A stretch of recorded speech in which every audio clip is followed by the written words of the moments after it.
Wait here. Lord Commander. Well? The king is not in his tent. Not in his tent? No, sir. Well, it must be somewhere. Have you searched the camp? Yes, sir. I brought the aid you assigned to him. I think the man knows something.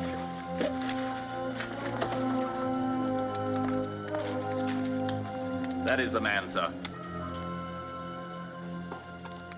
You were assigned to attend the king? Yes, sir. Where did he go? Sir, I cannot tell you. As your commander, I order you to tell me. The king pledged me to silence. Where is he? He went with a scouting party. Scouting party? What scouting party? Every night, so we send out small patrols to test the walls of the city. And tonight? Tonight, the waterway under the north wall. A patrol of 20 men under Captain Uriah. You let him go? I could not stop him, sir. We had finished the dispatches. The king stood in the mouth of the tent as the patrol went by. He looked after them, and suddenly he took up a sword and followed them. Take 100 of your best men and go after them. Sir. To arms, men! King. Iron 100! To arms! King of all Israel, out there in the darkness exposing himself to the enemy. Crawling on his belly like a common soldier.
Commander of the army. My order. Yes, I know. We'll speak of it later. Come in, Your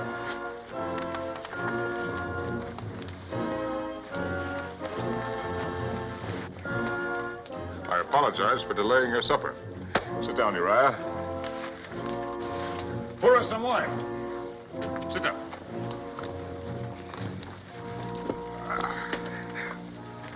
Sire. You're wounded. Let me call the physician. No, let it alone. It's a long time since I've shed any blood. It's good to have proof that it still runs in my veins. Sit down, George.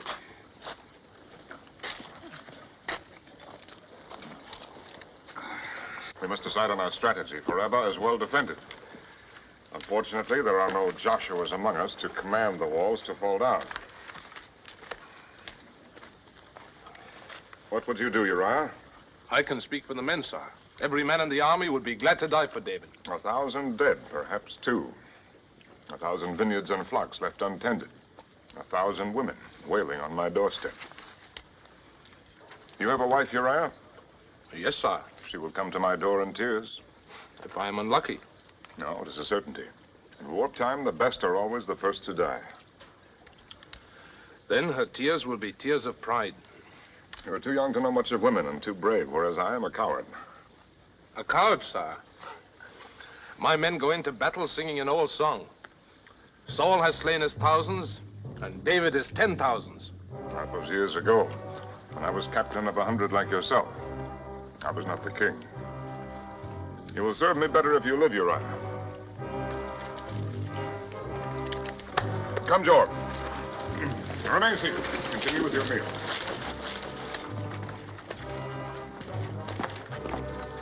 I will return to Jerusalem in the morning.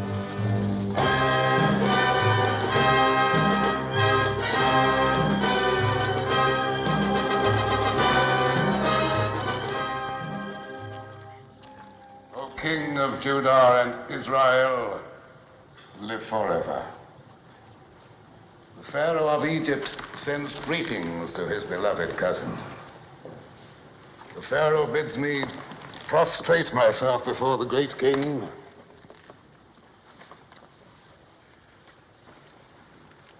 and to present this humble token of Egypt's regard. The king of Israel warms himself in the sun of the Pharaoh's regard.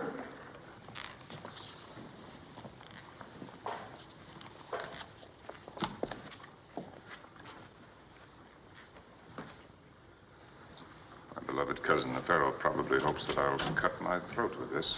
Nathan, the prophet of God.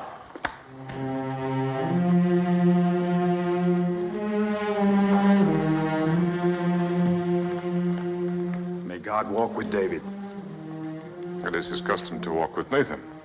God looks with favor on your plan to bring the Ark of the Covenant into Jerusalem. Excellent.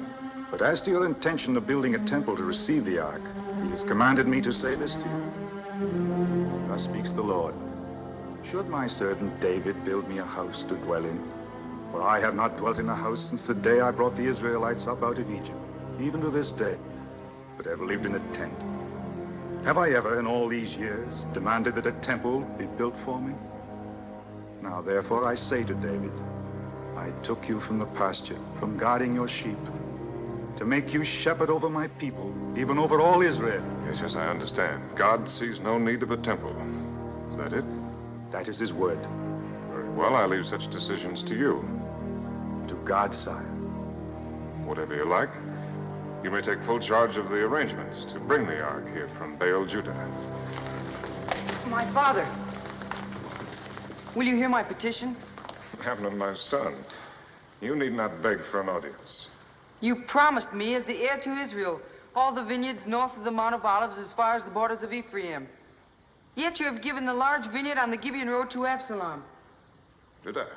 Only last month you said it was mine, yet Amnon claims it. I demand only justice. And what does Absalom demand?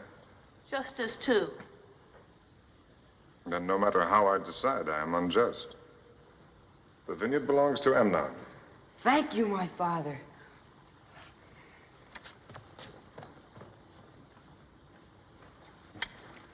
Come with me.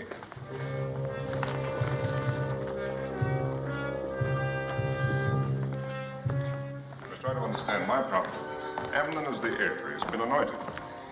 If it became known that I favored you, it would weaken him in the eyes of the people. We both know that he needs all the strength that we can give him. We both know he is not fit to be heir.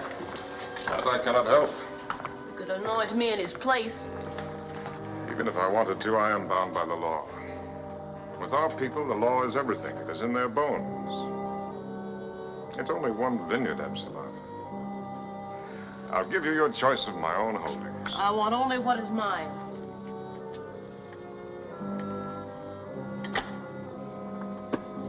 Here, take this. It is worth 20 vineyards.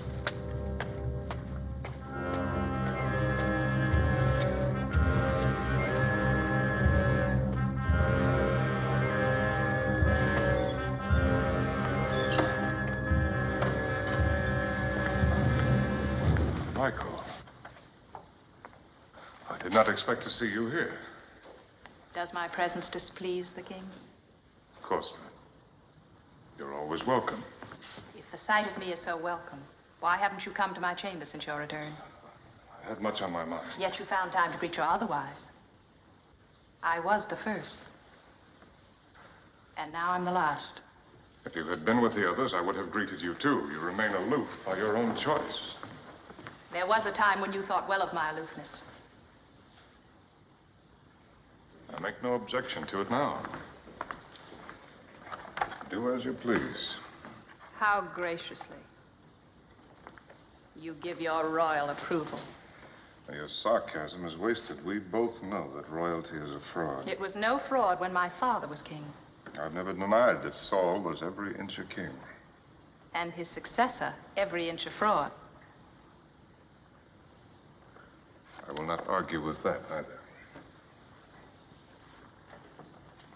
Do you think that hanging his spear on your wall will make you royal? Michael, please. I have messages to read. Oh, I understand. I am dismissed. The shepherd's son is dismissing the daughter of Saul. I am to go and sit with the concubines. They are my wives. And you are my wife. Is that not enough?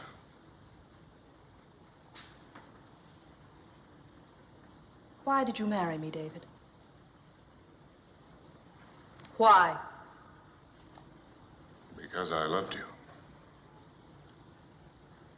You lie. You have never loved anyone but yourself. David, meaning beloved. David, the beloved of David. Whatever you say. My love was wasted. You had no need of it. Is your memory so short? I had great need of it once. I begged you on my knees, but you deserted me. You refused to follow me into exile. You even dishonored your vows and let your father marry you to another. Against my will. You can say so. But I cannot help thinking that real love would have fathered a stronger will. Then why did you take me back? You might have guessed.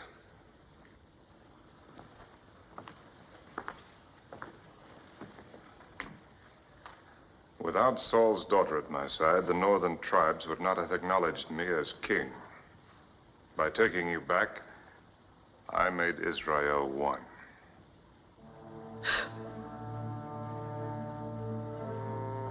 Michael, we're past the days of our passion. Love or hatred or anguish, even cruelty. Why should we torture ourselves? We have to go on living, Michael.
Other side.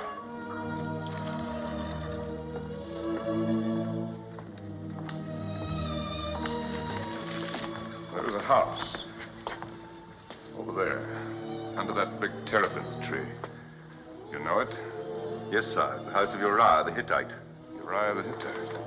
He's a captain with the army. Yes, I know him. Does he by any chance have a sister? No, sir. He has a wife. A Hebrew woman of Benjamin called Bathsheba. Bathsheba. During my visit to the army, this Uriah's gallantry was called to my attention. It's been in my mind to reward him. Perhaps in his absence, his wife could accept the reward. I'll send for the woman in the morning, sir. No, send for her now. She shall dine with me tonight. Yes, sir. You're not eating. I dined earlier, sire. It is my custom when I am alone. As a soldier's wife, you have good reason to hate the king who keeps your husband from your side. The king does what he must. His needs are the kingdom's. Not all of them.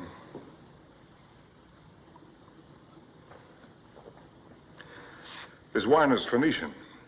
I find it mellower than ours. It has the blandness of the sea air. Have you ever visited the coast?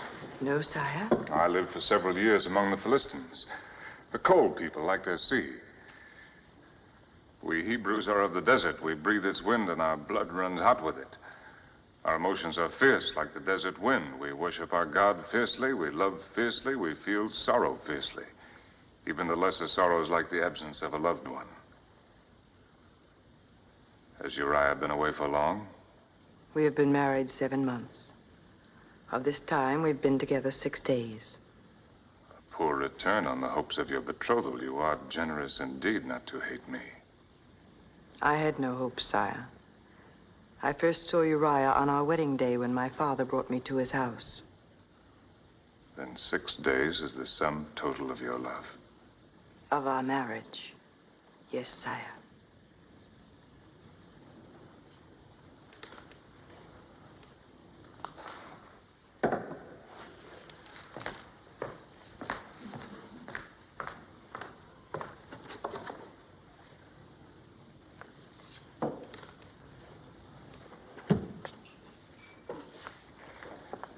One of the vanities of kings is that they think virtue can be rewarded with a bauble. Our God must laugh at the spectacle of unvirtuous kings, hanging bits of rock and metal on virtuous men.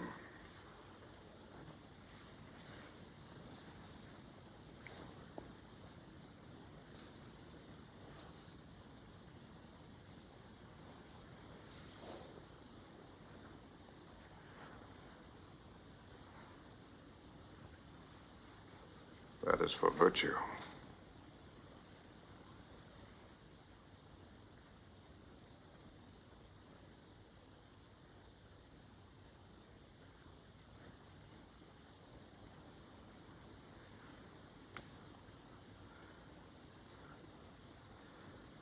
Now you understand why I sent for you. My understanding is not necessary, sire. Why not?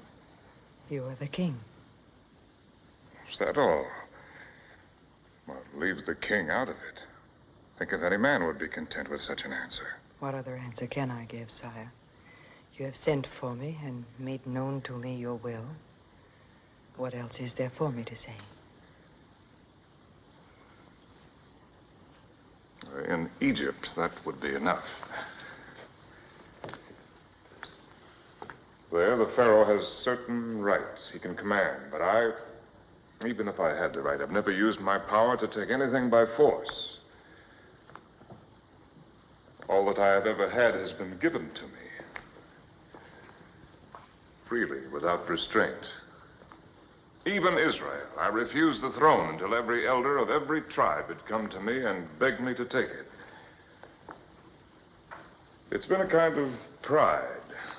My pride, never to force myself on anyone. So I said nothing to you until you told me that there is no love in your marriage. Yes, you told me that. And so did Uriah. His dream of glory is his wife in tears.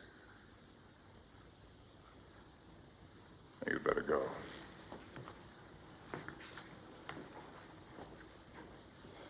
Oh, no, keep that.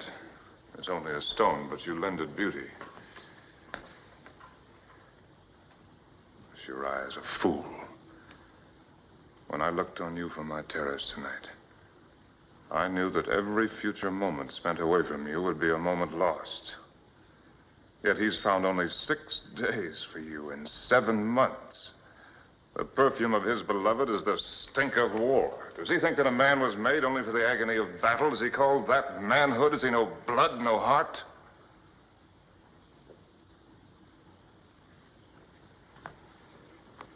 Now go. Be thankful that I am not Pharaoh. At least I can console myself with the thought that your modesty matches your beauty. Perhaps you would prefer truth to modesty, sire. Before you went away, I used to watch you every evening as you walked on your terrace. Always at the same hour. Always alone. Today I heard you had returned. Then you knew that That you would be on your terrace tonight. Yes. I had heard that never had the king found a woman to please him.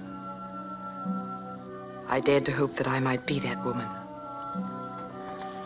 Why are you telling me this now? Why not before? Because first, I had to know what was in your heart. If the law of Moses is to be broken, David, let us break it in full understanding of what we want from each other.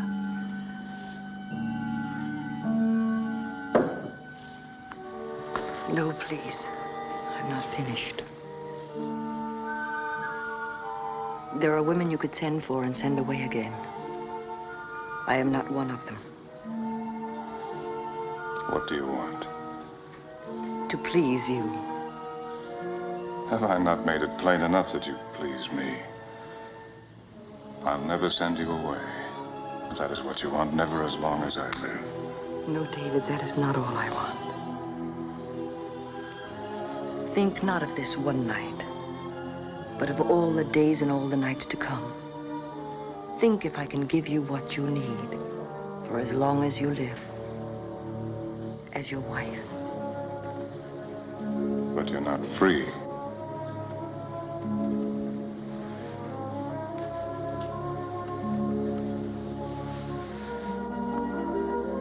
If I were free.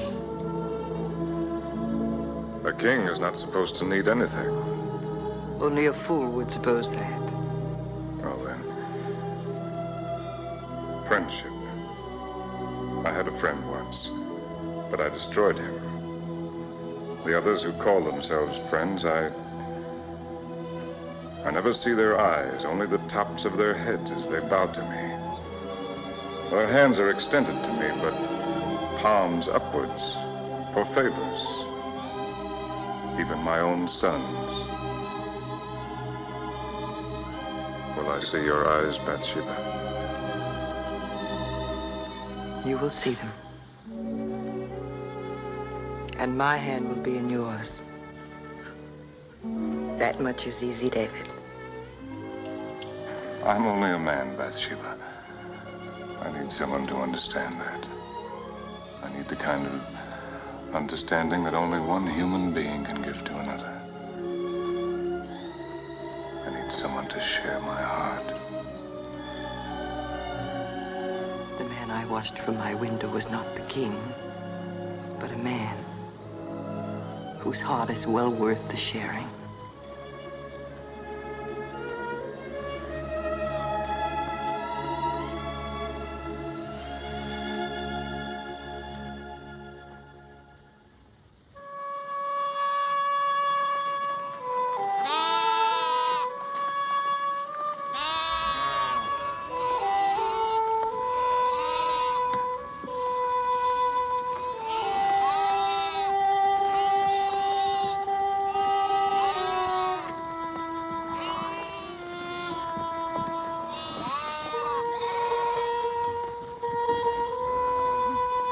Oh, David!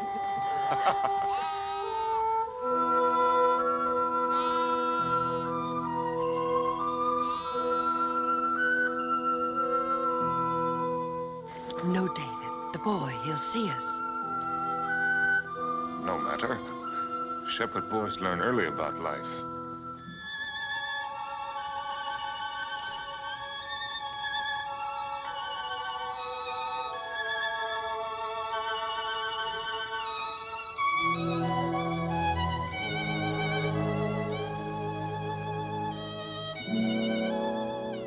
David.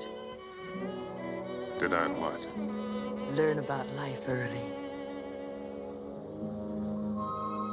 Before I was 12, I knew almost everything there was to know about life. And death. 12, I'd killed wolves. 13, a man. Tell me. Not about the killing. Tell me about the boy you were.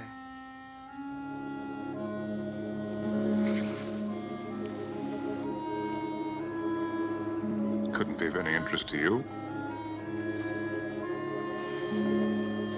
A woman is interested in everything about her man. Particularly in what he was before she knew him. Well, there's not much to tell. I was a shepherd like thousands of others in Judah.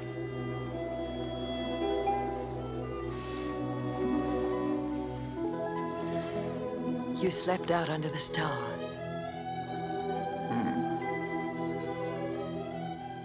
Did you dream, David? What did you dream about? Surely a man is entitled to the privacy of his dreams. Then they were of women. Naturally. A whole procession of them. And every one of them ravishingly beautiful. I'm jealous of every one of them.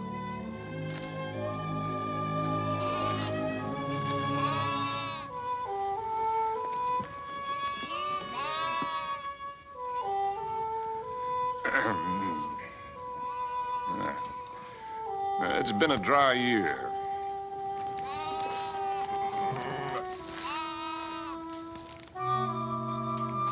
The shepherds are driven early to the wells. Once when I was a boy, we had a year when even the wells went dry. By midsummer, we were slaughtering sheep, saving only the ewe lambs. That was the year that I fought the wolves. Tell me. I've been made desperate by hunger. I fought them for 8 hours with my slingshot. In the morning, 6 of them lay dead. And you were only a boy. Oh, I was quite a hand with a sling. Here, I'll show you. May I try your sling?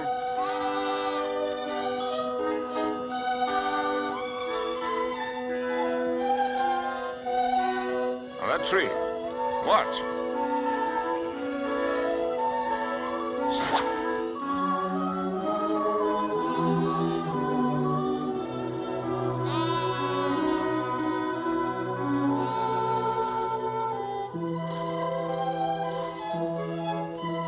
Very well, if you think that you can do better.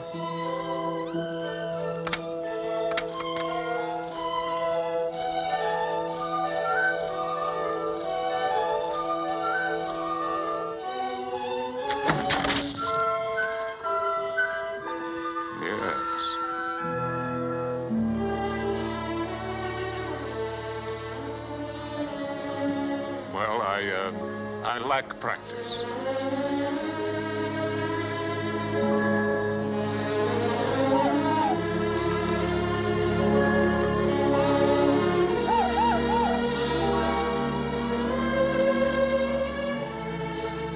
David, did you really kill Goliath?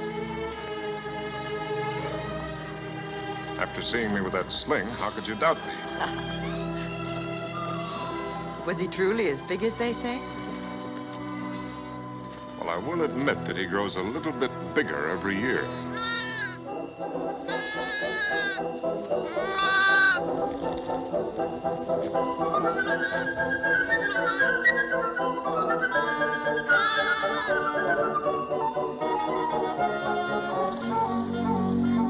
A new life.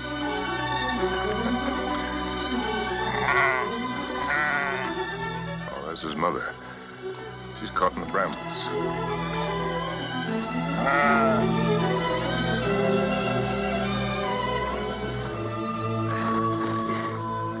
I'll give you some help. Thank you. Now, let's clear those hind feet. No, use both hands.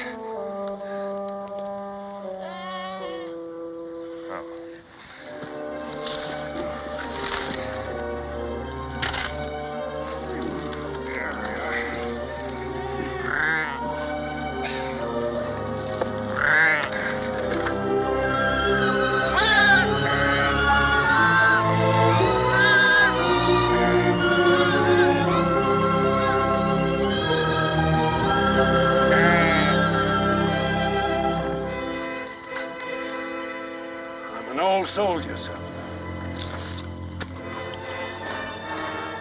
I fought for the king. David? Not him, sir. For the king. King Saul. It was in his last battle. There, at the Mount of Gilboa. It's peaceful now. Good grazing for the flocks, though we lack rain this year. But that day it rained blood. Yes. I saw the king die. Saw him fall on his sword when he knew the battle was lost. Tell me, did you also see the king's son die? Jonathan. Yes, sir, I did. You see that rock that juts out from the face of the mountain? The big one, with a sun on it.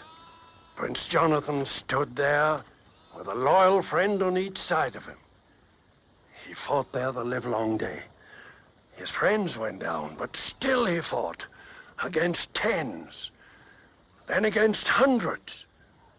They overwhelmed him. Those Philistines and their brass and heathenish helmets. It was a black day for Israel. The king gone, Jonathan gone. None worthy to take their place.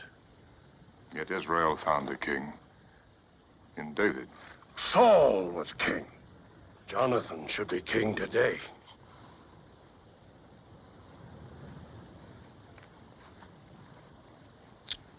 Here.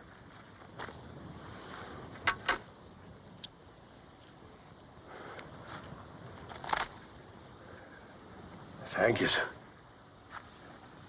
Thank you kindly.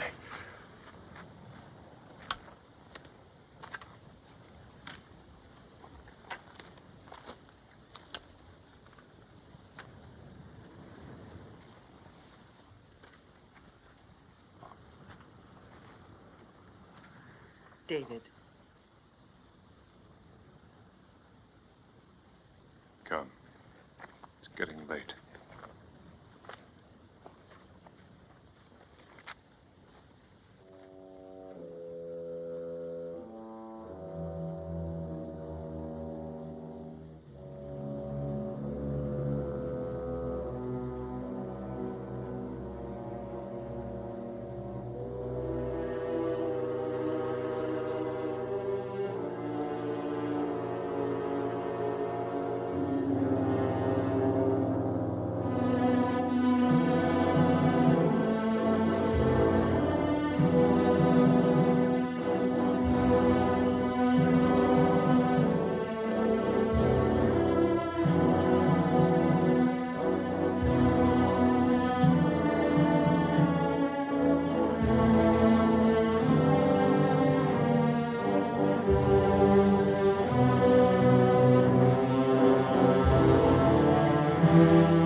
Nathan!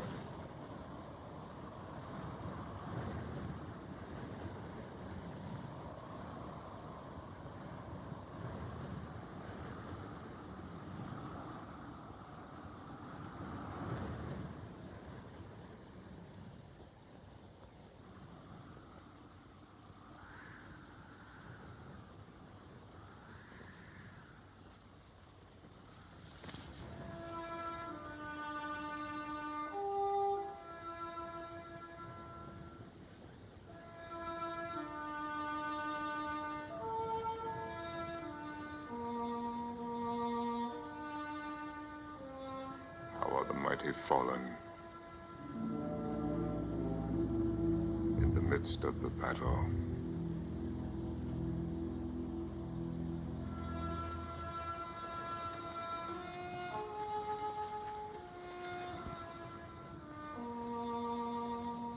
Oh, Jonathan, thou wast slain in thine high places.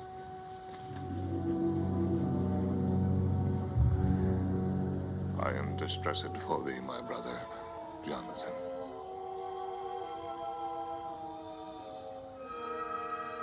Very pleasant hast thou been unto me. Thy love to me was wonderful, passing the love of women. How are the mighty fallen, and the weapons of war perished.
Greetings, Abishai.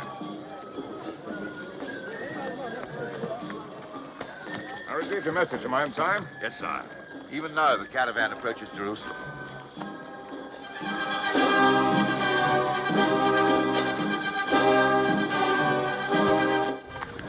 Look, Bathsheba. The Ark of the Covenant. The shrine that has traveled with our people through all their wanderings. I'm bringing it here to its proper home. Get in, Abishai. I'll go down to meet Nathan. You'll take Bathsheba to her house. I beg you!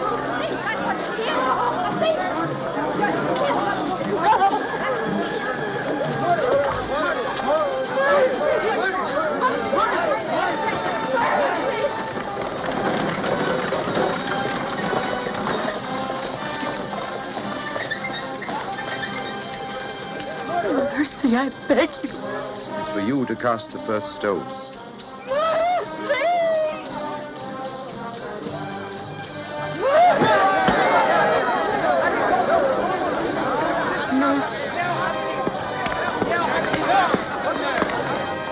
Adulteress, sire. She betrayed her husband in the arms of another. She was judged and condemned under the law. Go. Take her home.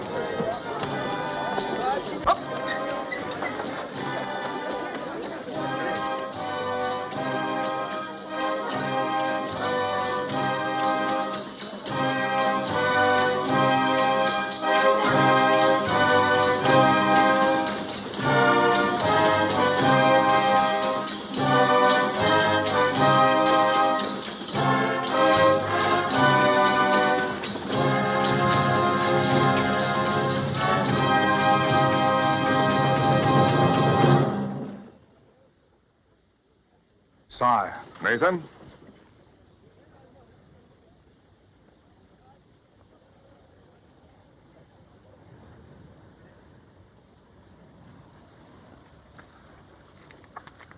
God's design is a strange one, Nathan.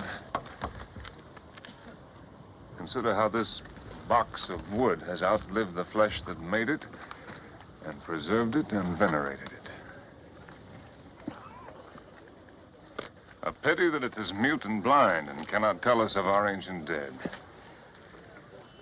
Of Moses on the mountaintop, of Miriam and Aaron, of Joshua at the walls of Jericho. No, sir! Do not tempt the thunderbolts of the Lord. His dwelling is not to be profaned by unconsecrated hands.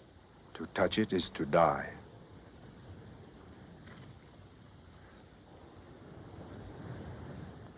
As you say, Nathan.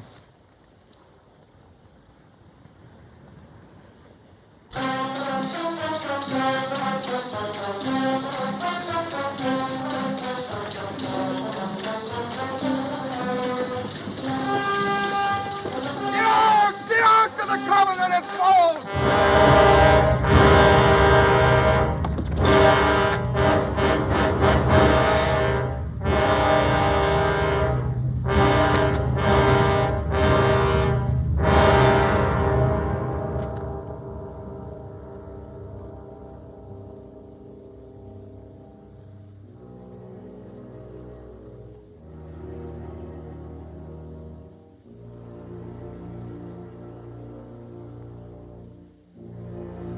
Dead.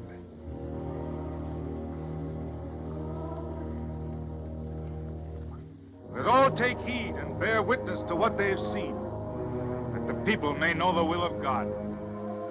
The time is not right for the entrance into the city. Unhitch the oxen. Let a tabernacle be erected on this spot. Let the ark remain here outside the walls until God has signified the appeasement of his wrath.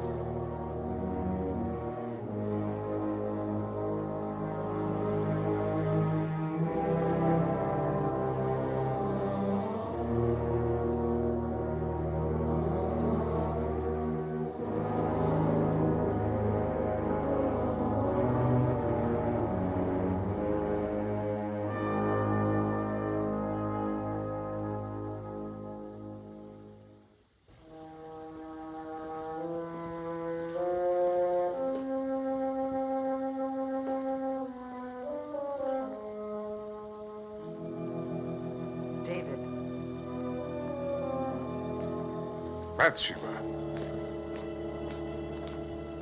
You shouldn't have come here. I had no choice. My news would not wait. David, I bring you trouble. Our secret is no longer a secret. Who has learned it? No one yet. But soon all will know who have eyes to see. I'm sure now of what I have feared this past week. I am with child. Beloved.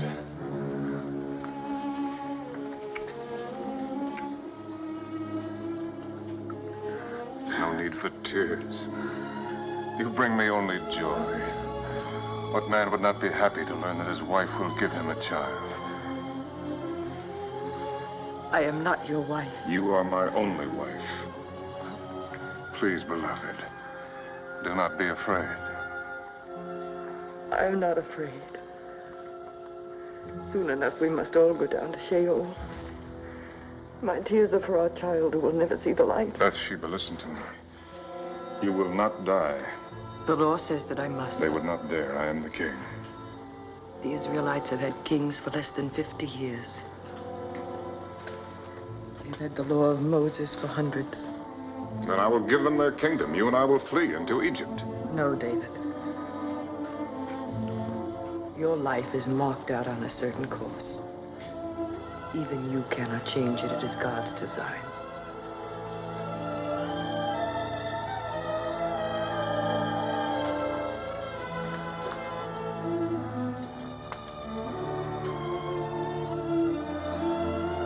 There's another answer. Uriah. Uriah is a soldier. Soldiers die every day in battle, and not always by enemy hands. No, David. Even our love could not bear the burden of such a crime.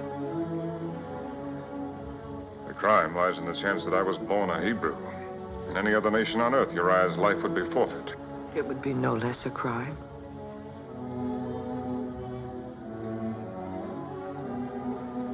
If I sent for him, told him everything. We both know what he would say. Yes, honor is everything, charity nothing. For the sake of honor, blood must flow, lives must be ruined, humanity denied. I can see Uriah now, hurrying to the gate, eager to be the first to cast a stone. Sire. What is it, Abishai? The orders for Joab, sire.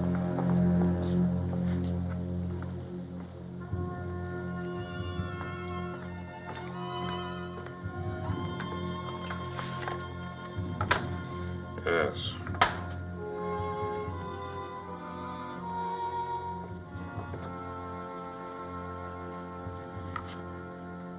Do not send it now. I may want to add to the message. Yes, sir.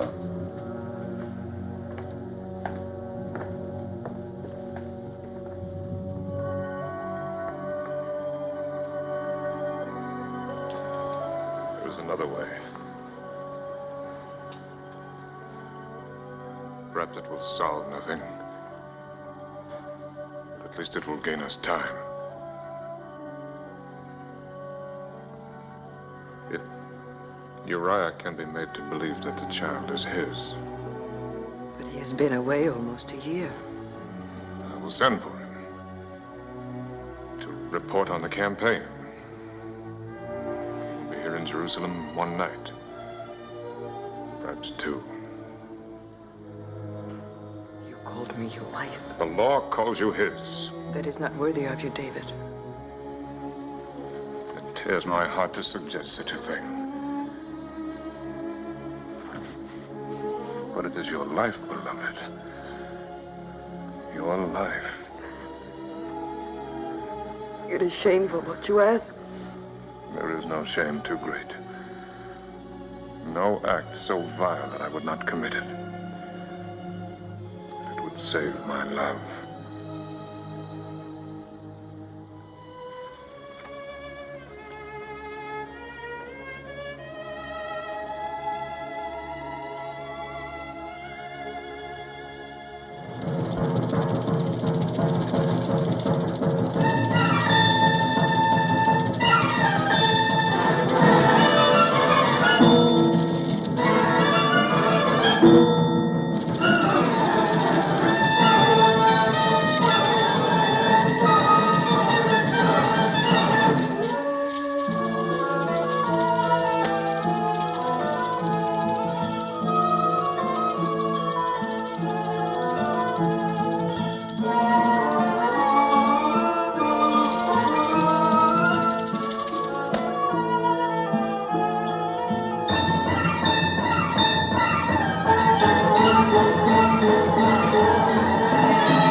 be weary from the road. Come here. Absalom, my son, it is many days since we've seen you at the palace. I've been in Judah, sire, tending to my vines. And do you expect a good yield from your vines? I have no reason to be dissatisfied, sire. In such a bad year. You're to be congratulated. I should like a word with you in private, Uriah. I'm at my king's service. I will not keep you long. You must be eager to go home. To your wife. You say the attack is planned for the day after tomorrow. Yes, sire. Joab is confident that it will meet with success. He promises you rubber within a week, sire. With your permission, sire, I plan to return to camp early tomorrow so that I may lead my 100 into the battle. As you wish. Abishai will have dispatches for you to carry. But if you desire to remain in Jerusalem longer... My only desire is to serve my king. I might believe that. But you have a wife. My wife is nothing, sire, beside my duty. Sit down, Uriah. They say she's very beautiful. As women go.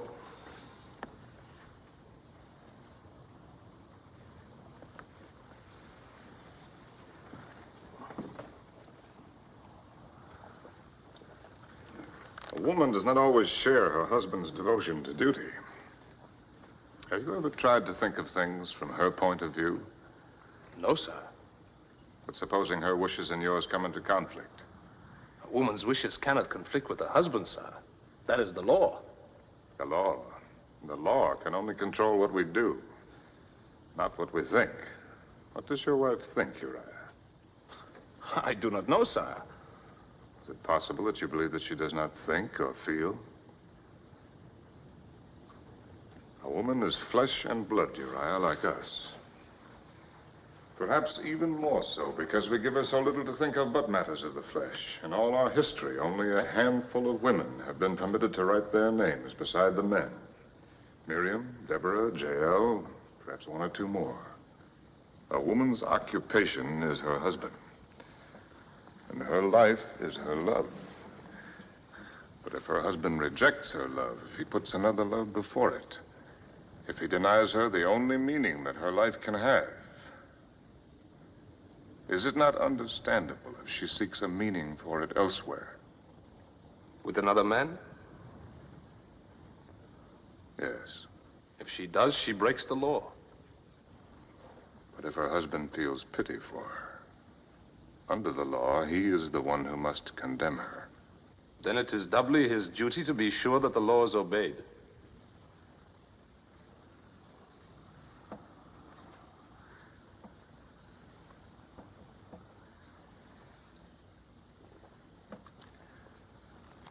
Would you condemn your own wife, Uriah? Bathsheba? But that is not possible. But if it were possible? I would not hesitate to do my duty, sire. You would force her to suffer the most horrible of deaths. Let the mob drive her like a dog through the streets to the city gates. Watch the cruel stones strike her flesh. Yes, sire. If she had broken the law.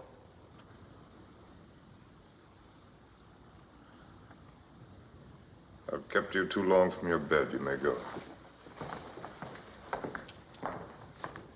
Sire, will you grant me a boon?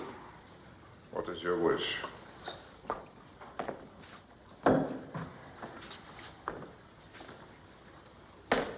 When Abishai prepares the dispatches, let him say this to Joab in your name. Set Uriah in the forefront of the hottest battle, that he may serve as king to the utmost of his ability. I will consider it, Uriah. My thanks, sire.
You are up late, David. So are you. I thought I might be of comfort to my husband. It's a terrible thing to know that your beloved is in the arms of another. Do not trouble to lie. You see, I know your secret. Yours and the Lady Bathsheba's. You know nothing. The lady has servants. Servants tell things to other servants, and they in turn tell them to their mistresses. So the daughter of Saul concocts a fantasy from servants' gossip. Bathsheba's condition is no fantasy. And the child she carries is yours. Oh, my husband. I guessed at once why you had sent for Uriah. Only David would have thought of it. A clever trick, worthy of the son of goatherds. Get out. You cannot save Bathsheba now. Your scheme has failed. Uriah has not been to his house all night. Even now, he sleeps here in the palace with the officers of your God.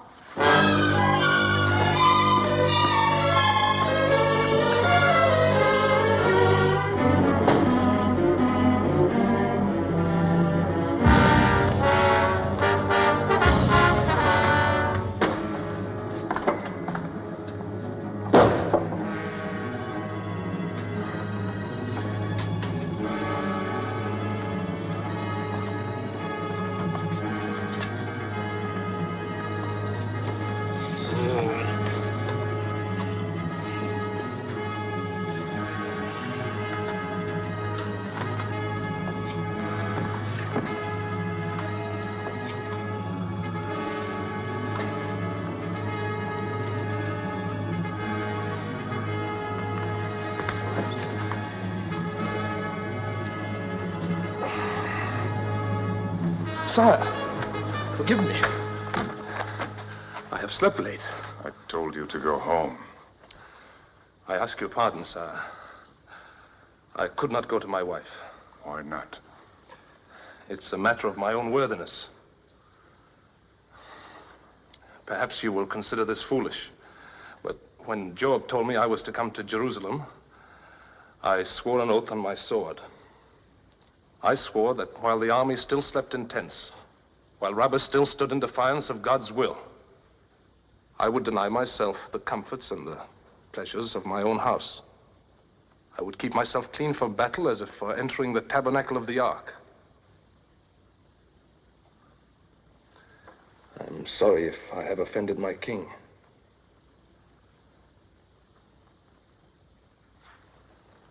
If the dispatches are ready, I will go.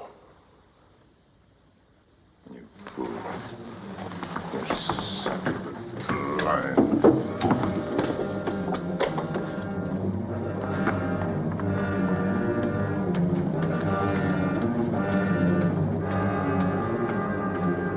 Sire. Dispatches for Joab, sire. Dispatches. Shall I give them to Uriah?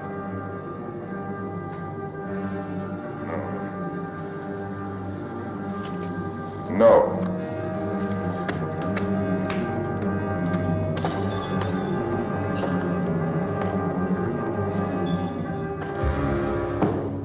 There is an additional order. Set Uriah in the forefront of the hottest battle. It is his own wish, Abishai. Even his own words.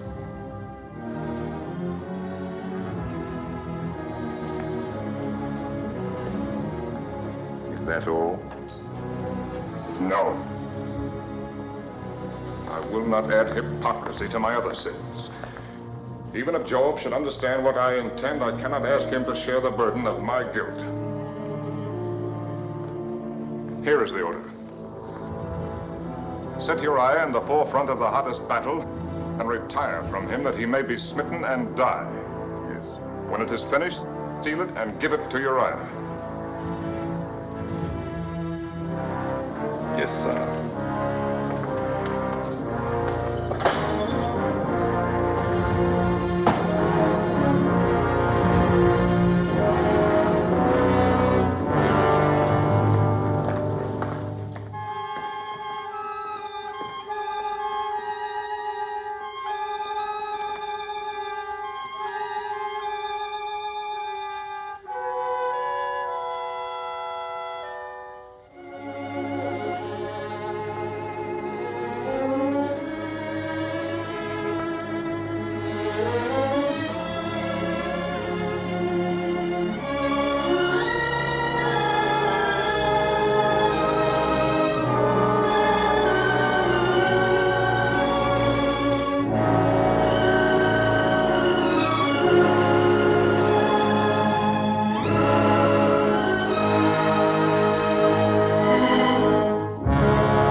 We bring great news.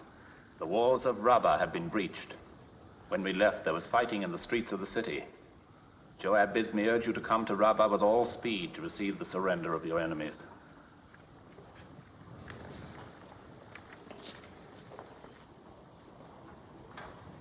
And our dead? Our losses have been heavy, sire.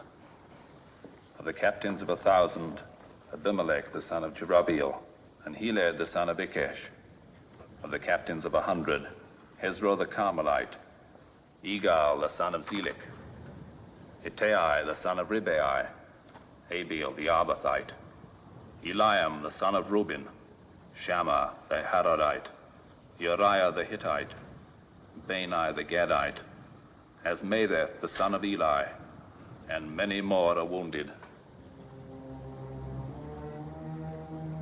How did Uriah the Hittite die? There was a mistake in the order, sire. Uriah advanced too far into the breach and was cut off from his command. When you have eaten and rested, prepare to return to Rabbah. I will ride with you. Sire.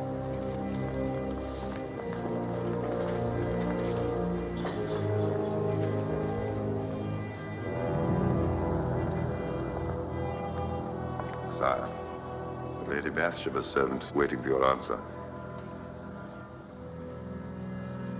Go to Bathsheba. Tell her that Uriah is dead. Tell her to prepare for our marriage at the end of her month of mourning. Will you not go to her yourself? No.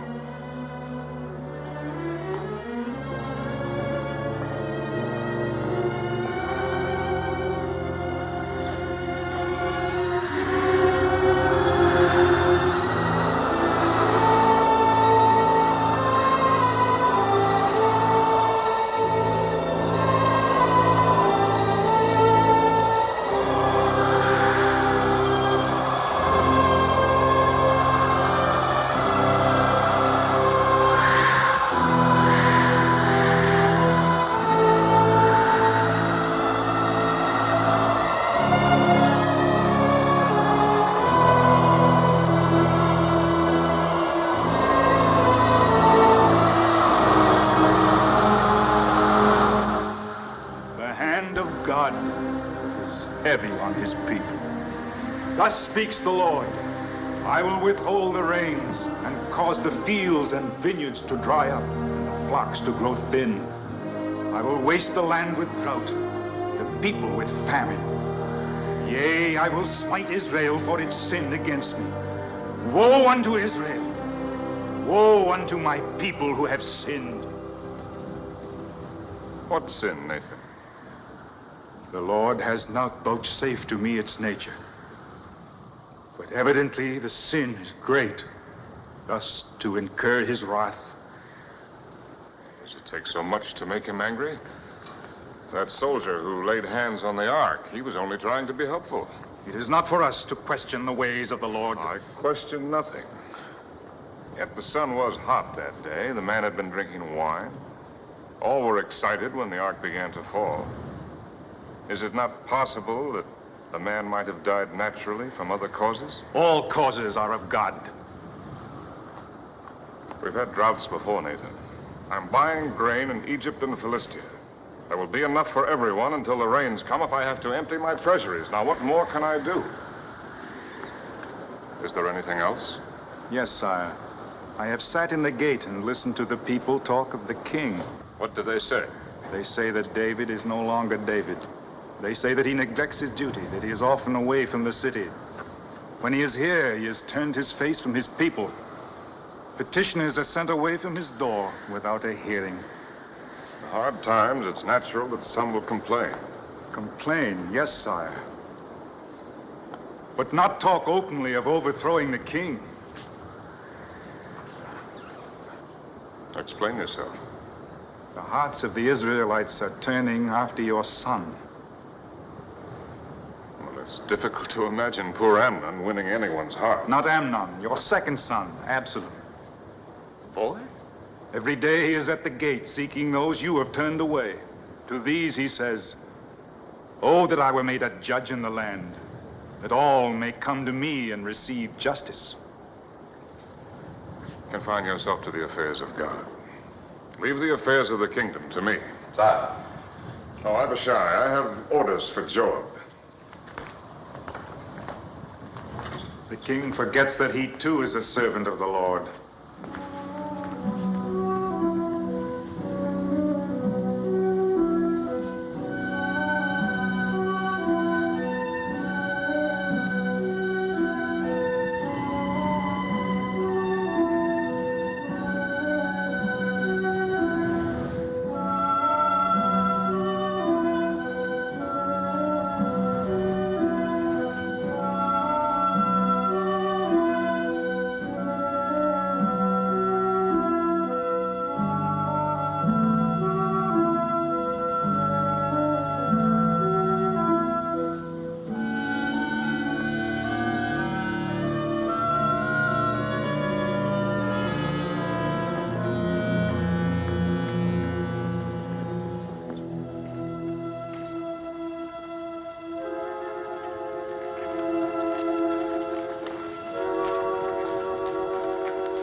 Priests are waiting.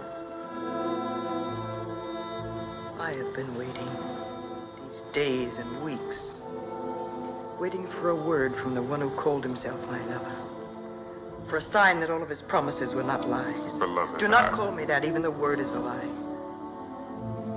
If you still loved me, you would not have avoided me. You would not have left me in darkness, alone with my fears. You know that I was called to Rebbe. It is a week since your return.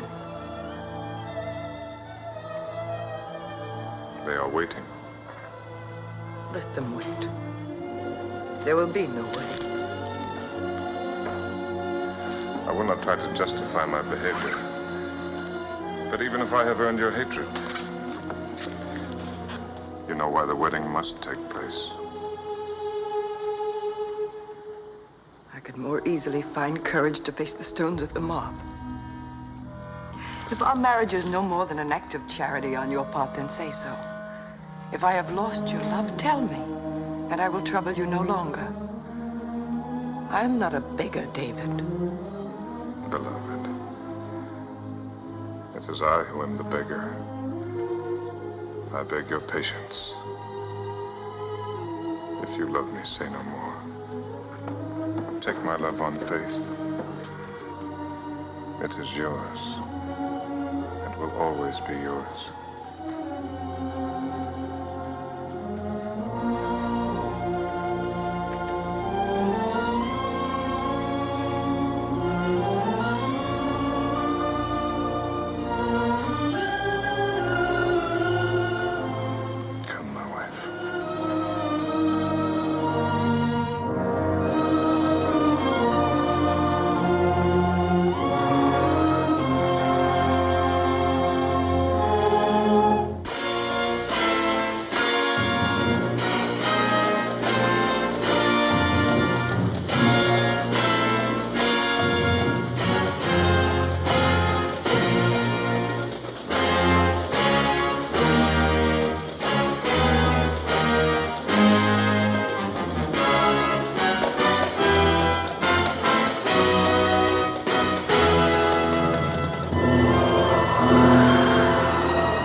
My lady, the king should be called if he would again see his son alive.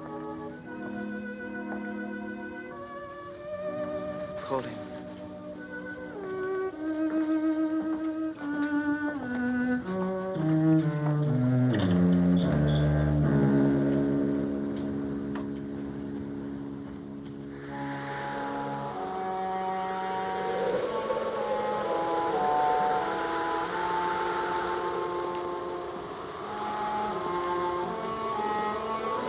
Sire.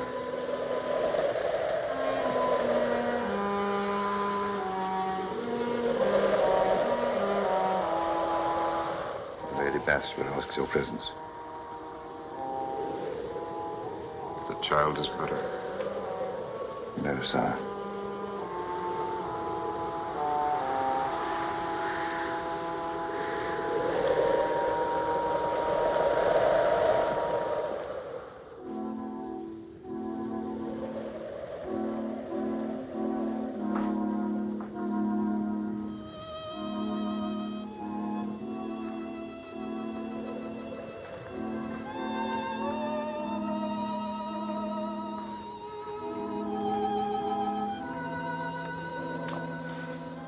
The physicians can do no more. They say he will die. I know. I have known it these 7 days. I have lain in sackcloth on the earth. I have fasted. I have tried to pray. My prayers were only words going out into emptiness. They fell on no ears but my own.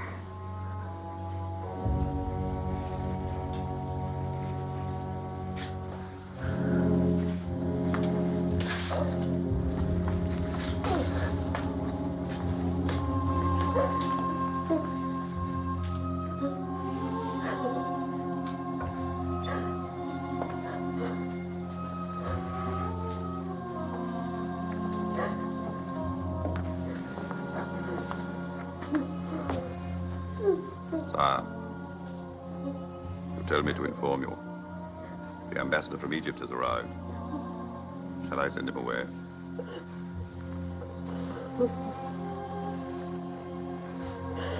Now I will go down.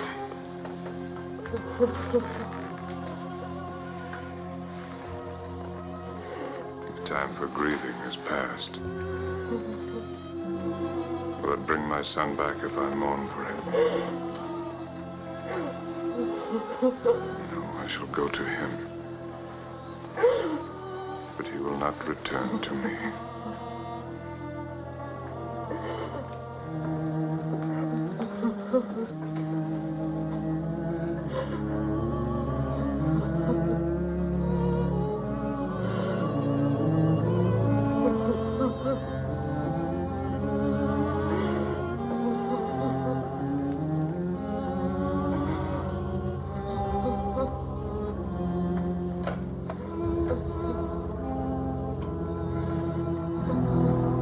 The heart of the Pharaoh bleeds for his cousin and for the people of Israel.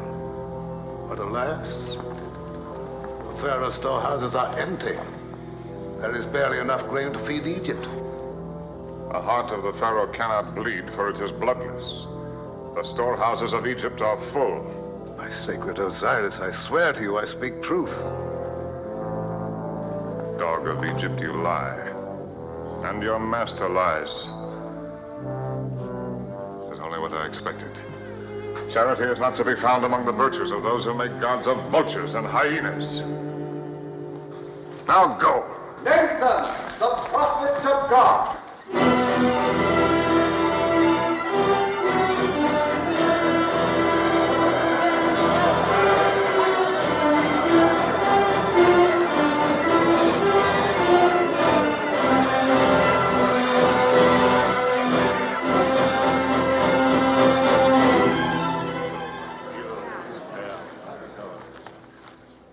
I come on a matter of justice, sire. Hear and render judgment.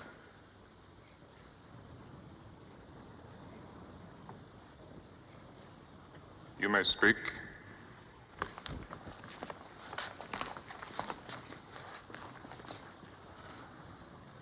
There were two men, one rich and one poor. The rich man owned great flocks and herds. But the poor man had naught but one ewe lamb. He reared it, and it grew up with him and his children. It ate of his food and drank of his cup, and it was like a daughter to him. Now there came a wayfarer to the rich man, asking meat.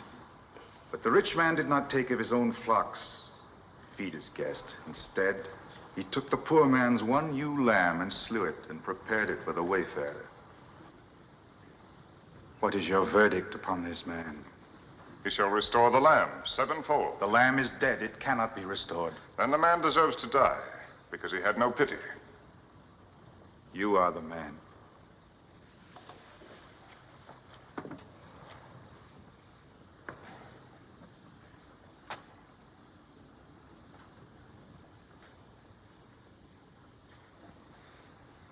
You have made me pronounce sentence upon myself.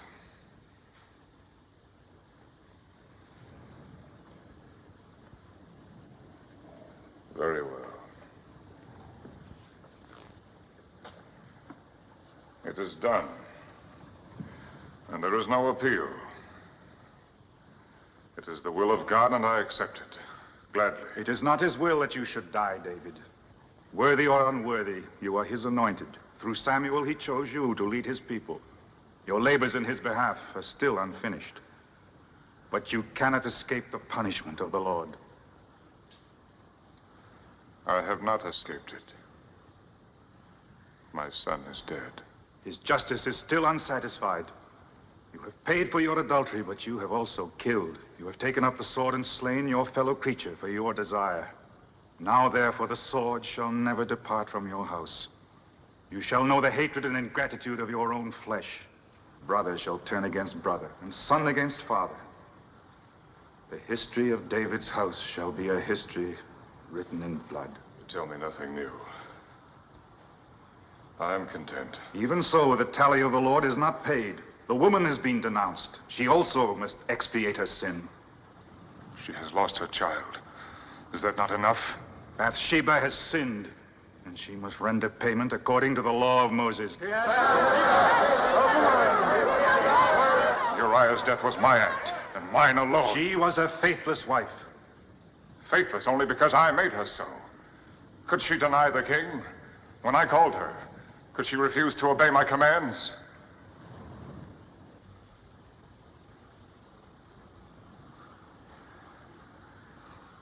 No, she would never lie for herself. And I will not lie for her. But even if she sinned, she has done no evil. She came to me with love and tenderness. She lifted up my heart. She has brought no evil with her. She has brought adultery and murder.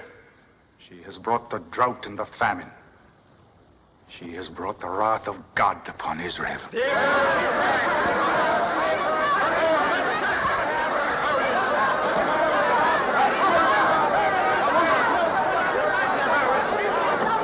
know the law, and so does David.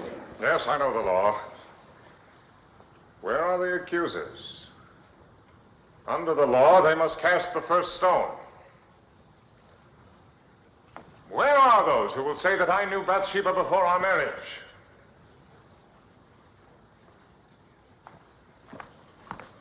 Who will dare to say it to my face?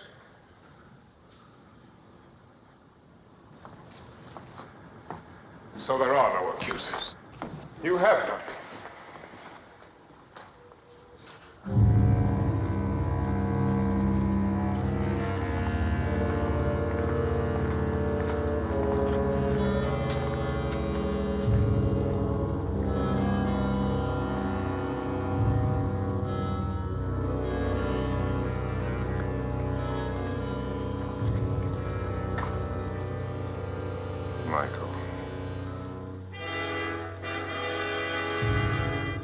I cannot find it in my heart to blame you for what you do. But you, Absalom, my son, have I given you cause to hate me so? Go, David, and bring Bathsheba here to face her judges. You have made her a queen in Israel. It is not fitting that she should be dragged to judgment by the people.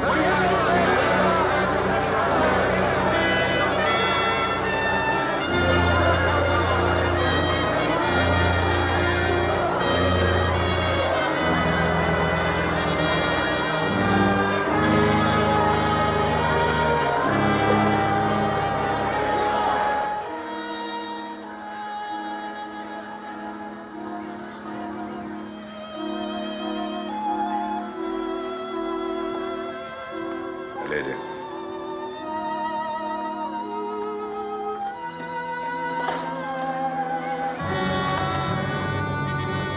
Abishai, go to the stable and get horses. Bring them to the gate in the garden wall. Yes, sir. No, not that way. They'll be watching. Go by way of the terrace. Get me out of the city before they know that we've gone. Sire! The palace is surrounded. Call the guard. Surely my own bodyguard can be trusted. Go! Go!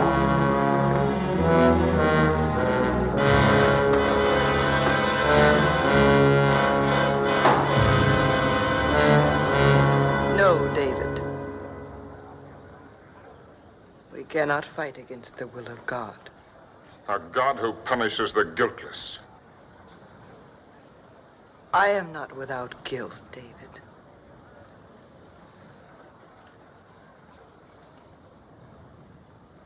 Now I know how Uriah died.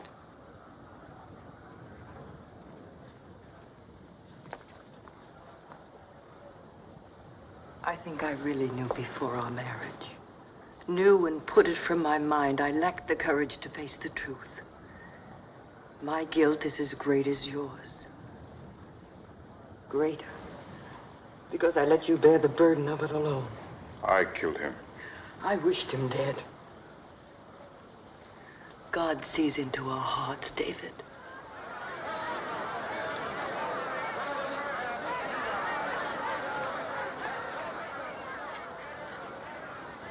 I am ready. God, I cannot let them take you. I cannot let you die.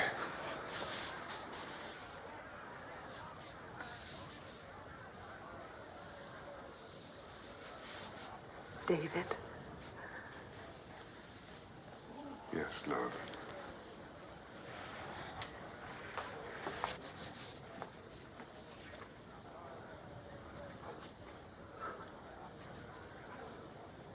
In all our time together, you have never played for me. Something from your boyhood. When you were a shepherd.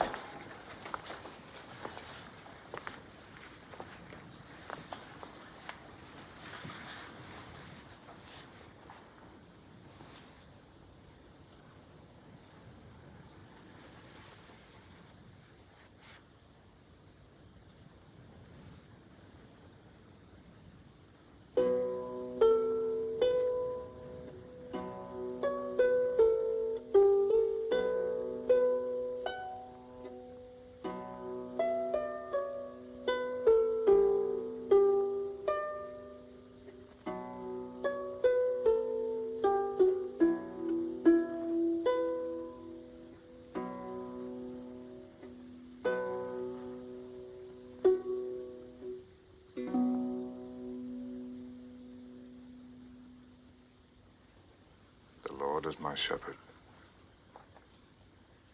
I shall not want. He maketh me to lie down in green pastures. He leadeth me beside the still waters. He restoreth my soul. He leadeth me in the paths of righteousness for his name's sake. Yea, though I walk through the valley of the shadow of death, I will fear no evil, for thou art with me. Thy rod and thy staff, they comfort me.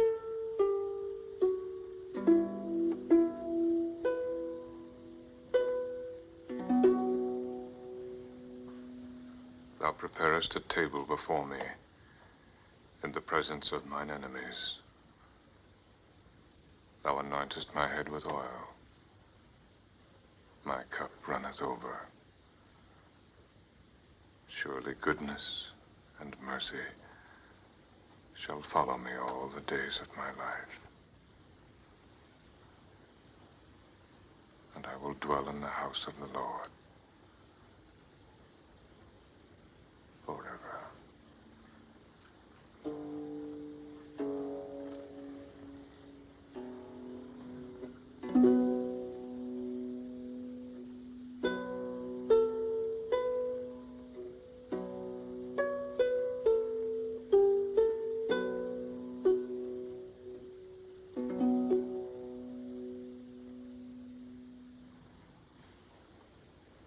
Goodness and mercy. When I wrote those words, I believed in such a God. I was only an ignorant shepherd boy. There was no one to teach me about God. So I taught myself. I saw him in the hills, in the trees, in the miracle of the birth of lambs. I felt his mercy when the wolves had fled and my flock was safe, when spring broke the grip of snow and ice, when the cool wind blew after the heat of the day. I saw his splendor, and the flowers blazing on the hillsides, the stars burning in the sky, and knew his hand in everything.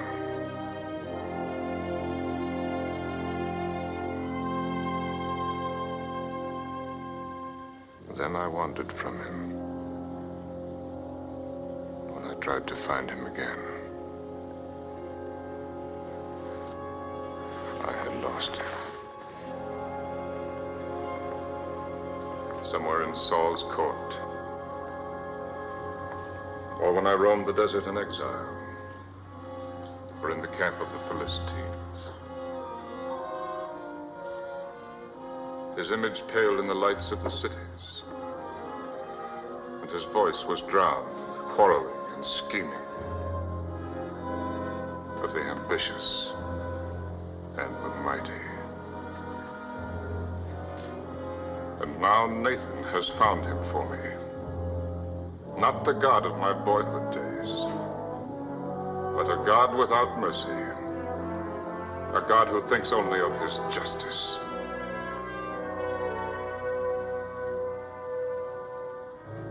So you must die.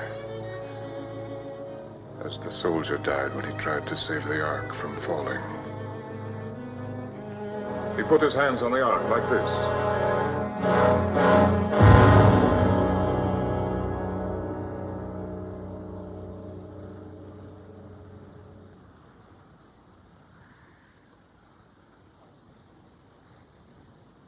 You shall not die.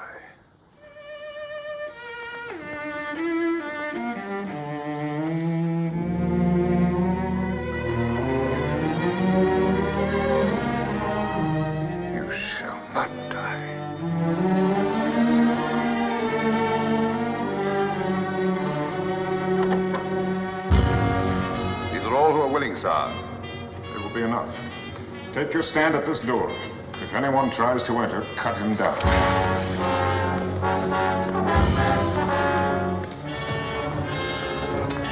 You two to the right of the door. You to the left. Two at the wall. You two at the stairs. You two at the head here.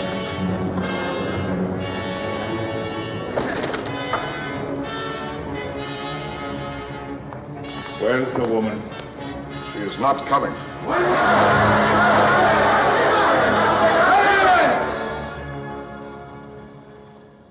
He is the king.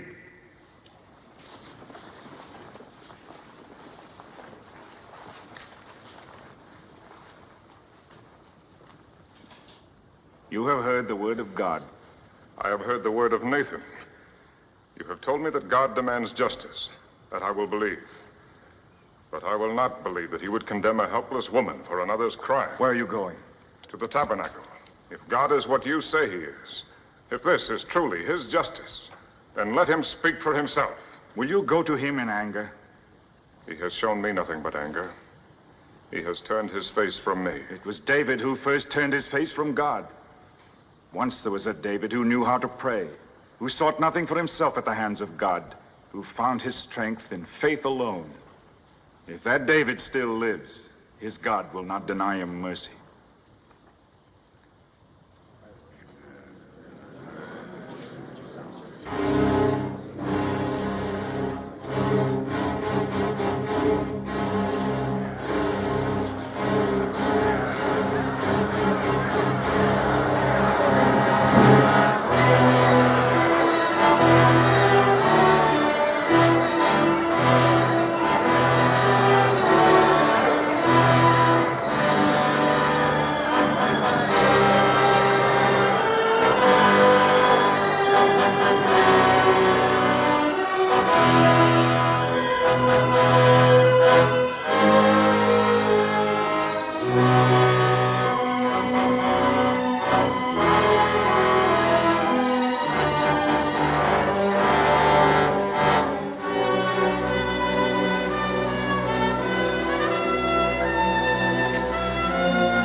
Oh, God. Thou God of my early youth, hear my prayer. Let thine eyes,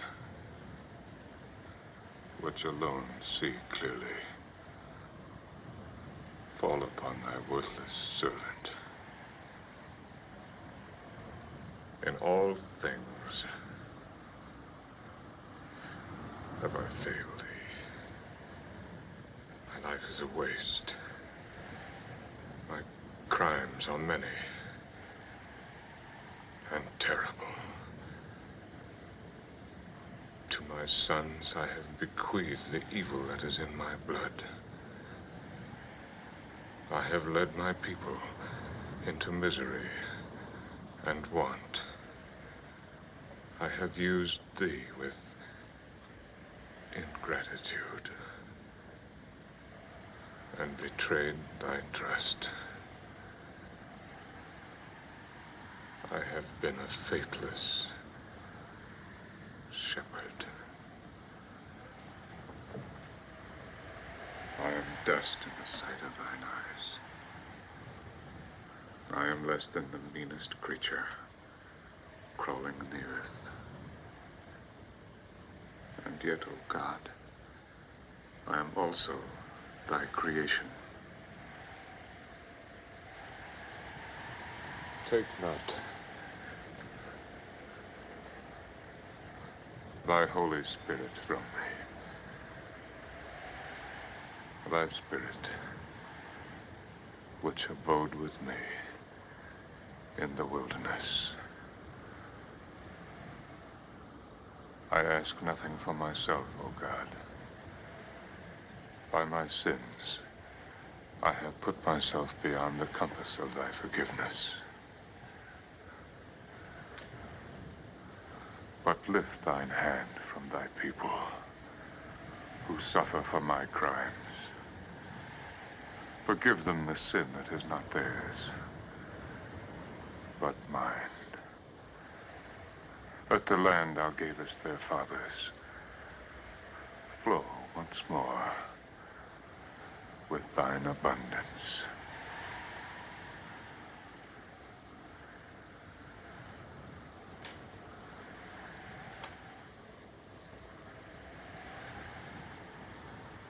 And let Bathsheba live to praise thy name and testify to thy mercy. Show her the loving kindness of thy heart. Cleanse her from sin.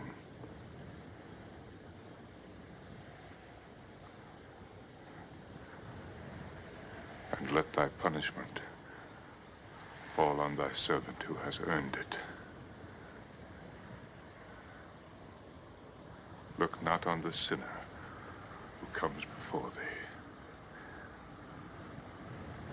but on the boy he was, who loved thee, and who would have died for thee. Make my heart as his. Let the boy live again in his innocence. Grant him thy mercy, and take this David's life.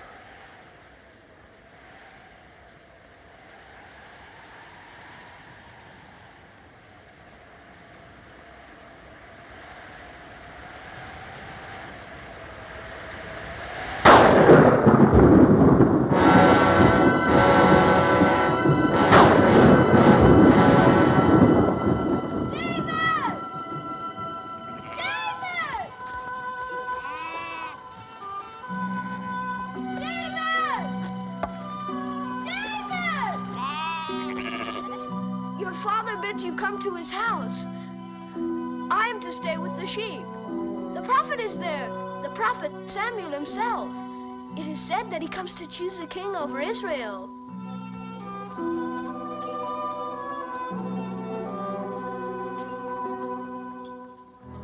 Eliab, Abinadab, Shammah.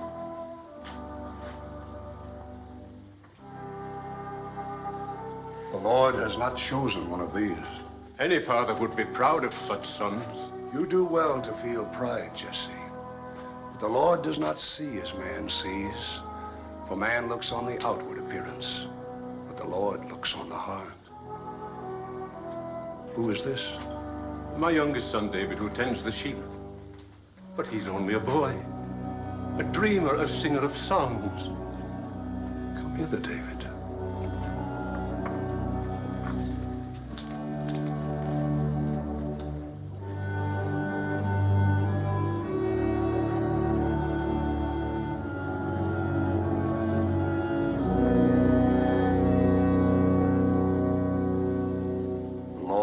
Chosen.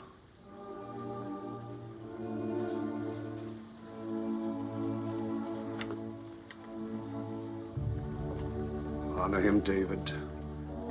Walk in his light, and you shall serve him as few are permitted to serve.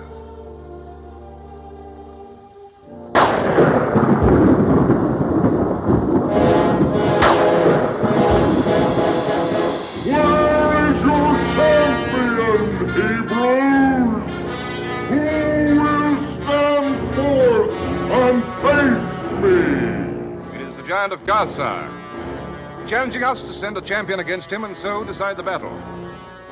Sire, the men have heard his challenge these 40 dawns. They cower like whipped dogs at his voice. Unless he is met, and soon, our cause is lost. And is there no one in the ranks of Israel who dares to meet this man? Sire, if Goliath were only a man, any one of us would go. But he's like no man born of woman. His height is 6 cubits and a span, and his spear is like a weaver's beam. We are dogs indeed to run before one Philistine. Is there no courage in Israel? Sire, courage alone is not enough. No arrow can pierce the giant's armor. No spear can thrust beneath the reach of his arms. He casts his spear 100 long paces. We call ourselves the chosen of the Lord. Are we to let the enemies of God take Israel because we lack a champion? Sire, I will meet Goliath. Who is it that speaks? Come forward.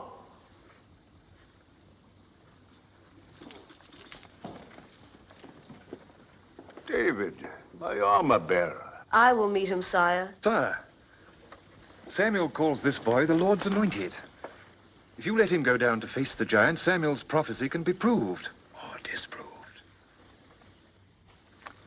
David, you may meet Goliath. No, David. Father, he is my friend. Silence, Jonathan. Go, David. With God, David. Is Goliath a dog that you send a boy to meet him? Come closer, little one. Come closer. Come closer, little one. My father, let me go down in David's place. No, Jonathan. Let the Philistine prove the folly of Samuel's prophecy.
man can ever hope to know the real nature of God, but he has given us a glimpse of his face.